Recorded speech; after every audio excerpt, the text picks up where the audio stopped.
Hello మామ. మొఘల్ బాదుషా అక్బర్ గుండెల్లో నిద్రించిన దిశాలి ధీరోదత్తుడు మేవర్ రాజు మహారాణా ప్రతాప్ గురించి ఈ వీడియోలో మనం తెలుసుకోబోతున్నాం. తెలుసుకునే ముందు లైక్, షేర్, సబ్స్క్రైబ్ చేయండి బ్రో. అవుతుంది.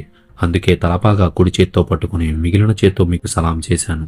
మీకు భయపడటం కన్నా మహారాణా ప్రతాప్ వీరత్వాన్ని చాటడానికే నేను ఎక్కువ ప్రాధాన్యత ఇస్తాను అన్నాడు. శీతల్ కవి ధైర్యంతోనూ ఆత్మవిశ్వాసంతోనూ శీతల ఆత్మసౌరధ్యాన్ని చూసి అక్బర్ బాదుషా ఒక్క నిమిషం ఆశ్చర్యపోయాడు.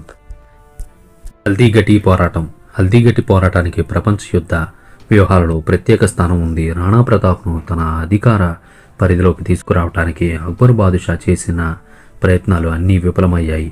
రాయబారం విఫలం కావడంతో యుద్ధం అనివార్యమైంది. అక్బర్కు రాణా ప్రతాప్ ఒక సమస్యగా తయారయ్యాడు. రాణా ప్రతాప్తో యుద్ధం చేయడానికి అక్బర్ నిశ్చయించాడు. రాణా ప్రతాప్పై పోరాటానికి అక్బర్ 2 లక్షల సైనికులతో పెద్ద సైన్యాన్ని సిద్ధం చేసి దానికి రాణా మాన్ సింగ్ని సేనాధిపతిగా చేశాడు.